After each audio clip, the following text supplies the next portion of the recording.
ዛሬ ስኖውፎል የተሰኘውን ምርጥ የሆሊውድ ተከታታይ ፊልም የምንመለከት ይሆናል። በዛሬው ክፍላችን የምናየው ሲዝን 1ን ወይንም ክፍል 1ን ሲሆን በውስጡ 10 ኤፒሶዶችን ይዟል። ስለዚህም እነዚህን 10 ክፍሎች እጥር ምጥን አድርገን ምንም ሳናጎድል ሳንጨምር የምንመለከት ይሆናል። ታሪኩ የሚጀምረው በ1983 በሎስ አንጀለስ ሲሆን ፍራንክሊን ሴንት ከጓደኞቹ ከሊዮንና ከኬቪን ጋር በመሆን ለመጀመሪያ ጊዜ እንተዋወቀዋለን። ፍራንክሊን ጥሩ ትምህርት ቤት ተምሮ የሆነ ቢሆንም ኮሌጅ ከመግባት ይልቅ ወደ እናቱ ተመልሶ አብሮ መኖሩን መርጧል። እናቱ ብቻዋን ያሳደገች ስትሆን ልጇ ከመጥፎ መንገድ ለመጠበቅ ብርቱ ጥረት ታደርጋለች። ፍራንክሊን ግን እናቱ እንደማትፈቅድለት እያወቀ እንኳን ለአጎቱ ለጄሮም ጋንጃ ወይንም ዊድ ይሸጥለት ነበር። ፍራንክሊን ጋንጃውን ለመሸጥ ሸለቆ አካባቢ ወደሚገኝ ደቫሊ ወደሚሰኝ ሁለተኛ ደረጃ ትምህርት ቤት አብሮት ወደ ተማረው ጓደኛው ጋር ይሄዳል። ሮብ የአባቱን የኮኬን አቅራቢ ለማግኘት ቢፈልግም ብቻውን ለመሄድ ስለፈራ ፍራንክሊን አብሮት እንዲሄድ ይጠይቀዋል። ፍራንክሊን ተስማምቶ ሮብ ወደ እስራኤላዊው የእጽ ንጉሥ አቪ ወደ ተሰኘ ሰው ይወስዷል። አቪ ግን በችርቻሮ እንደማይሸጥ ለፍራንክሊን ይነግሯል። ፍራንክሊን ይህንን እንደ መልካም አጋጣሚ በመቁጠር እቃውን በብድር እንዲሰጠው እንዲሁም ብሩን በአጭር ጊዜ ውስጥ ሽጦ እንደሚመልስለት ቃል ይገባለታል።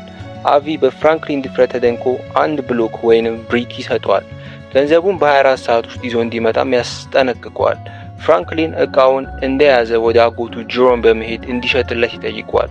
ጄሮም ግን ከኮኬን ጋር መነካካት ስለማይፈልግ ያባረረዋል። ፍራንክሊን እና ጄሮም ሲነጋገሩ የሰማችው አክስቱ ሉዊስ ግን ልታግዘው ትስማማለች። ክላውዲያ ወደምትባለ ጭፈራ ቤት ባለቤቱም ትወስደዋለች። ሉዊስ እና ክላውዲያ ቀደም ሲል የፍቅር ግንኙነት እንደነበራቸውና መጥፎ በሆነ ሁኔታ እንደተለያዩ እንረዳለን። ይሁን እንጂ ፍራንክሊን የያዘው ዕቃ ጥራት ያለው በመሆኑ ክላውዲያ ከሱ ትገዛለች። ሲመለሱም የፍራንክሊን አባት በጎዳና ላይ እንደሚኖር እናያለን። በሌላ በኩል ደግሞ አሌሃንድሮ ከሲአይኤ ሰላይ ሎጋን ጋር ሲዝናና እናያለን። ሎጋን በብዛት እጽ በመውሰድ ህይወቱ ያልፋል። አብረው የነበሩት ልጃገረዶች እርዳታ መጥራት ቢፈልጉም አሌሃንድሮ ግን አልፈቀደላቸውም ነበር። ይልቁንም አሌሃንድሮ ቴዲ ወደ ተባለ እንዲሁም በቅጣት ምክንያት ወደ ሎስ አንጀለስ ወደ ተላከው የሲአይኤ ሰላይ ይሄዳል። ሎጋን ከሞተ በኋላ ቴዲ ነገሩ ግራ ቢያጋባው አብሮት ለመሄድ ይወስናል። አሌሃንድሮም የሎጋንን አስክሬን ወዳለበት ቦታ ይወስደውና በእጽ ብዛት እንደሞተ ይነግሯል። በተጨማሪም ለባለስልጣናት ያልደወለው ከፍተኛ መጠን ያለው ዕቃ ስላላቸው እንደሆነ ያስረዷል። አሌሃንድሮ በቤቱ ውስጥ ከነሱ ውጪ ማንም እንዳልነበረ ቢያረጋግጥለትም ቴዲ በቦታው ሲያጸዳ የጆሮ ጌጥ ያገኛል። በዚህም አሌሃንድሮ እየዋሸ መሆኑን ይረዳል። በኋላ ላይ ቴዲ ከአሌሃንድሮ ጋር ሲገናኝ ሎጋን በደቡብ ያለውን ጦርነት ለመርዳት የጦር መሳሪያ እያቀረበ እንደነበረና አሌሃንድሮ ደግሞ ኒካራጓ ከምትባል ሀገር ዕቃዎችን በበረራ እያመላለሰ እንደሆነ ይረዳል። ቴዲ ለበላዩ ለጄምስ ሁኔታውን ያስረዳል። ይህ አጋጣሚ ወደ ስራው ለመመለስ ብቸኛ እድል እንደሆነ በማሰብ ኦፕሬሽኑን ያለምንም እንከንና የድርጅቱን ስም ሳይነካ ለመምራት ቃል ይገባል። ጄምስ ስራው አስፈላጊ መሆኑን ስለተረዳ ለቴዲ ፍቃድ ይሰጠዋል። ቴዲ በሎጋን ምትክ እንደሚሰራ ለአሌሃንድሮ ይነግሯል። ነገር ግን ስራው በሱ መንገድ መስራት ስለሚፈልግ አዲስ ቦታ እንዲፈልጉለትና ገዢዎችን ራሱ ማግኘት እንደሚፈልግ ይነግሯል። በሌላ በኩል ደግሞ ጉስታቮ የተባለ ታጋይ በሉሲያ እና ፔድሮ በተባሉ ሰዎች አማካኝነት አንድ ቦታ እንዲዘርፍ ሲጠየቅ እናያለን። ነገሩ ቀላል እንደሆነና ገብቶ ገንዘቡን ይዞ መውጣት ብቻ እንደሆነ ይነግሩታል። ፍራንክሊንም የጉስታቮ አድናቂ እንደሆነ እንረዳለን። ጉስታቮ መጀመሪያ ላይ ቢያቅማማም በመጨረሻ ቦታውን ለመዝረፍ ይሄዳል። በሚስጥር የተቀመጠውን ገንዘብ ቢያገኝም ከመውጣቱ በፊት ጥቃት ይሰነዘርበታል።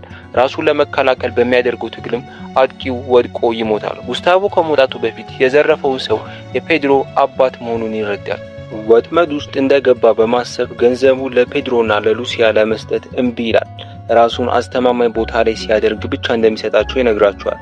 ፔድሮ ቢናደድም ሉሲያ ግን ልታረጋጋው ትሞክራለች። ሉሲያ ለጉስታቮ እንደገለጸችለት ገንዘቡን ብቻውን ወስዶ የራሳቸውን የእጽ ስርጭት ለመጀመር አስበው ነበር። ጉስታቮም አሳምናው ገንዘቡን ይቀበላሉ። ቴዲና አሌሃንድሮ የመጀመሪያ ገዢ አቪን ለማግኘት ይሄዳሉ። ቴዲ ብሬት ቶምሰን በሚባል የሐሰት ስም ራሱን ያስተዋውቃል። አቪ ግን አላመነውም ነበር። ድምጽ መቅጫ ገጥሞ ሊሆን ይችላል በሚል ጥርጣሬ ልብሱን እንዲያወልቅ ያደርገዋል። በመጨረሻም ሳይሰማው ያባርረዋል። በኋላ ላይ ሉዚያና ጉስታቮ ከቴዲ ጋር ይገናኛሉ። እነርሱም ሁለተኛው ገዢዎች ናቸው። ከነርሱ ጋር ስራው በጥሩ ሁኔታ ይከናወናል። ቴዲ ከአቪ ጋር መስራት አስፈላጊ መሆኑን ስለሚያውቅ ተመልሶ ይሄዳል። በመጨረሻም እንዲያምኑ አድርጎ ስምምነት ላይ ይደርሳሉ።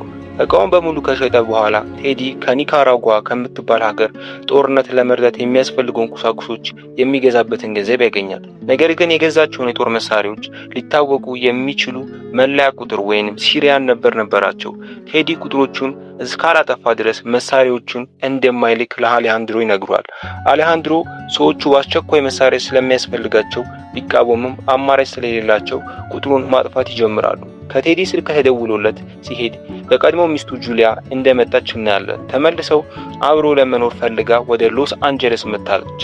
ቴዲ እና ጁሊያ ቴሄራን ወይንም ኢራን ውስጥ አብረው በሚሰሩበት ወቅት ልጃቸውን እንደጸነሰች እንረዳለን። ጁሊያ ቴዲ አደገኛ ስራ ውስጥ እየገባ እንደሆነ እንዲሁም ይህም በአእምሮ ላይ ጉዳት እንደሚያደርስበት ታስጠነቅቀዋለች። ቴዲ ግን አብሯት መሆን እንደሚፈልግና ስራውን ሲጨርስ ወደ ዲሲ እንደሚመለስ ይነግራታል። ጁሊያ ቀደም ሲል እምነቷን ስላጎደለ ባትተማመንም አንድ ዕድል ለመስጠት ተስማምታ ወደ ዲሲ ትሄዳለች። በሌላ በኩል ፍራንክሊን አንድ ብሎክ ዕቃ ሽጦ ሞተር ሳይክል ይገዛል። ከዚያም ወደ አቪ ተመልሶ ይሄዳል። እዚያም ሲደርስ አቪ ጋር ሰው ተጎድቶ ስለነበር የአቪን ሰው ሆስፒታል በማድረስ ይረዳዋል። በዚህም አቪ ይበልጥ ተደንቆ 2 ብሎክ ዕቃን በብድር ይሰጠዋል። እንዲሁም የፍራንክሊንን ጎረቤት ሜሎዲን እናያለን። አባቷ አንድሬ ፖሊስ ቢሆንም ሜሎዲና ፍራንክሊን አንዳቸው ለሌላቸው ፍቅር አላቸው። አንድሬ ግን ልጁ ከፍራንክሊን ጋር እንድትሆን አይፈልግም።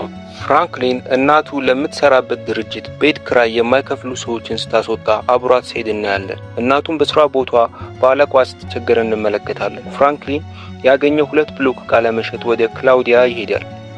ከክለቡ ሲወጣ ግን ተደብድቦ ገንዘቡን ይዘረፋል። የዘረፉትም ሌኒና ሬይ የተባሉ ሰዎች መሆናቸውንና ይህም የሆነው ደንበኞቻቸውን ስለቀማ እንደሆነ ከክላውዲያ ይረዳል።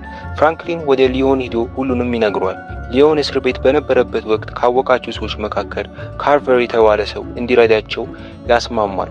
ካርቨር ሊዮንና ፍራንክሊንን ወደ ሌኒ ቤት ወስዶ የተዘረፈውን ገንዘብ ያስመልሳል።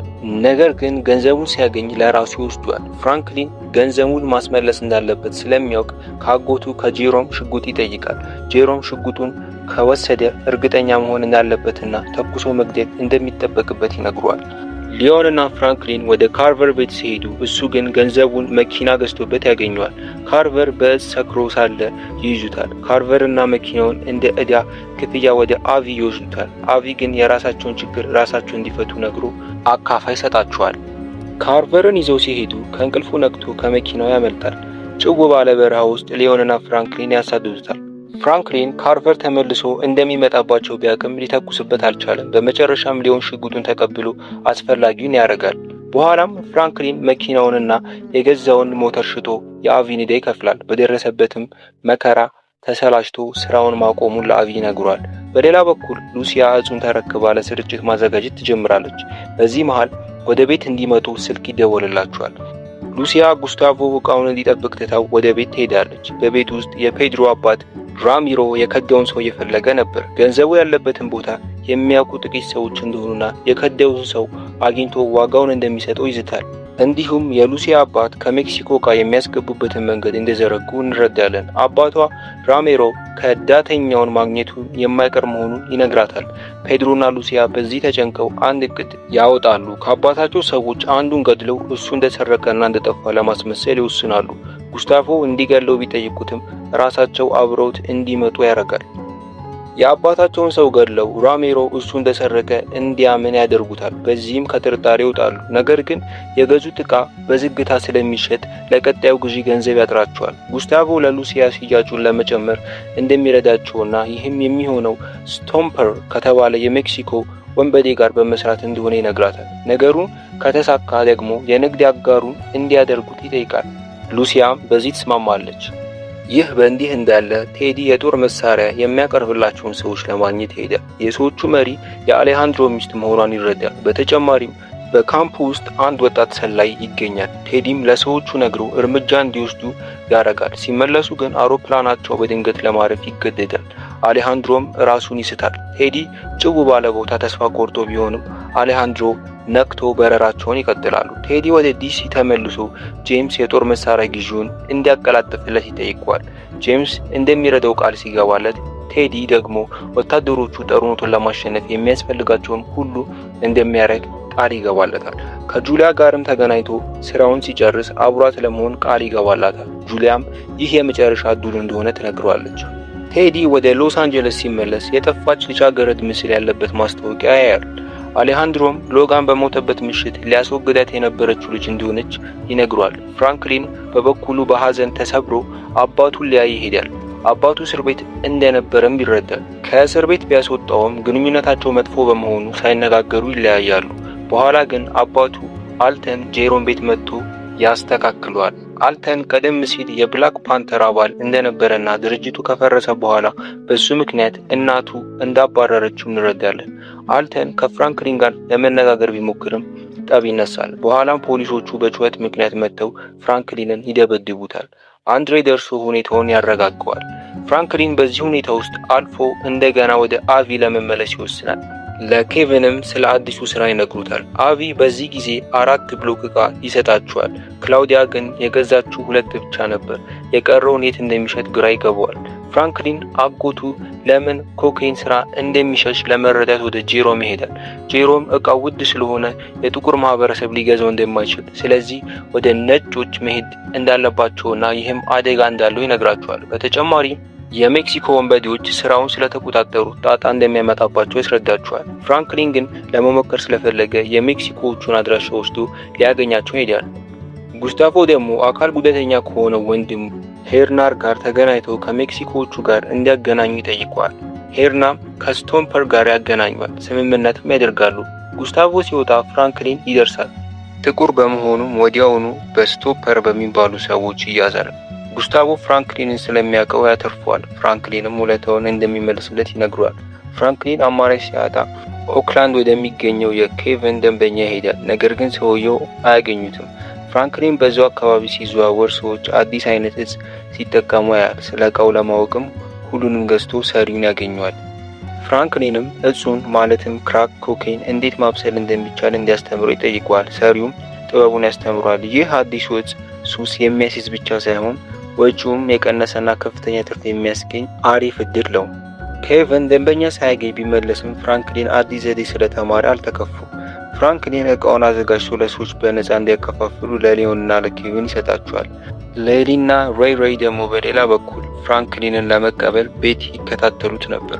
ፍራንክሊን አዲስ እቃ ለአጎቱ ያሳየዋል። ዋጋውም ስለሚቀንስ ለራሳቸው ሰዎች መሸጥ እንደሚችሉና ከነጮቹ ወይንም ከሜክሲኮዋኖቹ ጋር መጋጨት እንደማያስፈልግ ያስረዳዋል። ጄሮም በነገሩ ተስማምቶ ሊረዳው ይወስናል። የነፃ ናሙና ሰርቶ በሚቀጥለው ቀን ብዙ ገዢዎችን ያሰልፋል። በዚህ መሃል ሌኒ የፍራንክሊን ቤት መጥቶ ሊዮንን ይተኩስበታል። ፍራንክሊን ደርሶ ሆስፒታል ይወስዷል። እቃውንም ማለትም እጹንም ደህንነቱ በተጠበቀው በሜሎዲ ክፍል ውስጥ ይደብቀዋል። እናቱ ስለ ሊዮን ስትሰማ ብትጨነቅም ፍራንክሊን ያረጋጋታል። እናቱም ከስራ እንደተባረረች እንረዳለን። ፍራንክሊን ገንዘብ ቢሰጣትም እምቢ ትላለች። ሊዮን ሲያገግም ሌኒን ዋጋውን እንደሚሰጡት ይነግሯል። ሜሎዲ ግን እቃውን በክፍሏ ውስጥ ማግኘቷን ነግራው እሷን እንዲርቃት ትጠይቀዋለች። በሌላ በኩል ጉስታቮና ሉሲያ ከስራ ስምምነት መልስ ይቀራረባሉ። ፔድሮ ግን ሉሲያ ጉስታቮን የንግድ አጋር ማረጓ አልተመቸውም። ሌላው ደግሞ ራሚዮ በሉሲያ ስራ ተደንቆ እሱ ራሱ አጋር እንደሚሆን ይነግራታል። ሉሲያም ለጉስታቮ ሁኔታውን ነግራ እንዲርቅ ተመክሯለች። ምክንያቱም አጎቷ ጉስታቮ የገደላቸውን ሰዎች ስለማይምርለት ነው።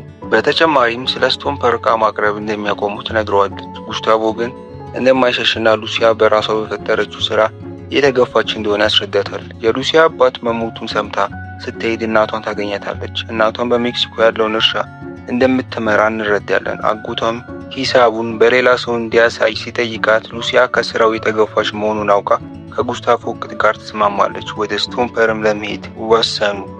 ቴዲ ደግሞ በሌላ በኩል የጠፋችውን ልጃገረድ የሚፈልገውን ሰው ለማወቅ ይሞክራል። እህቷን ለምትፈልገው ቪክቶሪያ ራሱን እህቱን እንደሚፈልግ ሰው አድርጎ ይቀርባል። ቪክቶሪያም እህቷ በጭፈራ ቤት እንደታየች ትነግረዋለች። አሌሃንድሮ በኒካራጓ ያለው ካምፕ እንደተጠቃና መሄድ እንዳለበት ይነግረዋል። ቴዲ ስለ ጭፈራ ቤቱ ሲጠይቀው ልጃገረዶቹን ከዚያ እንደሚወስዳቸው ይረዳና አሌሃንድሮ ብቻውን እንዲሄድ ይነግረዋል። ቴዲ ከቪክቶሪያ ጋር ወደ ጭፈራ ቤቱ ይሄዳል።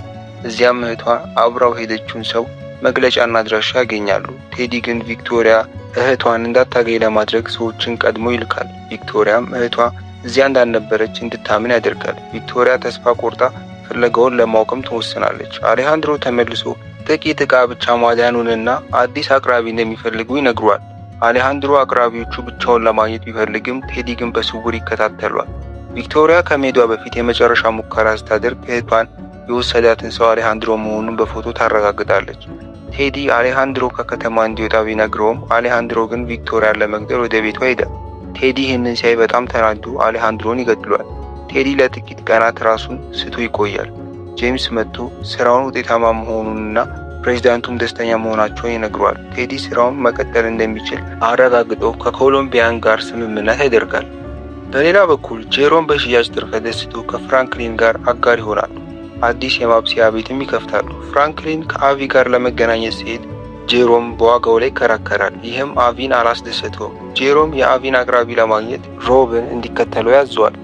ፍራንክሊን ከሬሬ ጋር ለመገናኘት ክላውዲያን ይጠይቃል። ክላውዲያም ሉዊስን እንድታገናኛቸው ትጠይቃታለች። ሉዊስ ተስማምታ ወደፊት ክለቡን እንድሰጣት ፍራንክሊን ታስገድዷለች። ፍራንክሊን ከሬሬ ጋር ተስማምቶ ሌኒን እንዲገልለት ይገፋፈዋል። ሲዝን 1 ወይንም ምዕራፍ 1 ሲያበቃ ስቶምፐር ራሚሮን እና ሌሎች ሰዎችን ሲገላቸውና ጉስታቮን ከሉሲያ ጋር ሆነው ስራውን ሲረከቡ እናያለን። ቴዲም ሎስ አንጀለስ መቆየት እንዳለበት ለጁሊያ ሲነግራት እንመለከታለን። ፍራንክሊን እና ጓደኞቹ ደግሞ በገንዘብና በጀመሩት ስራ እየተደሰቱ እንመለከታለን። ስላያችሁት እናመሰግናለን። ከወደዳችሁት ላይክ፣ ሼር፣ ኮሜንት እንዲሁም ሰብስክራይብ ማድረግ እንዳትረሱ።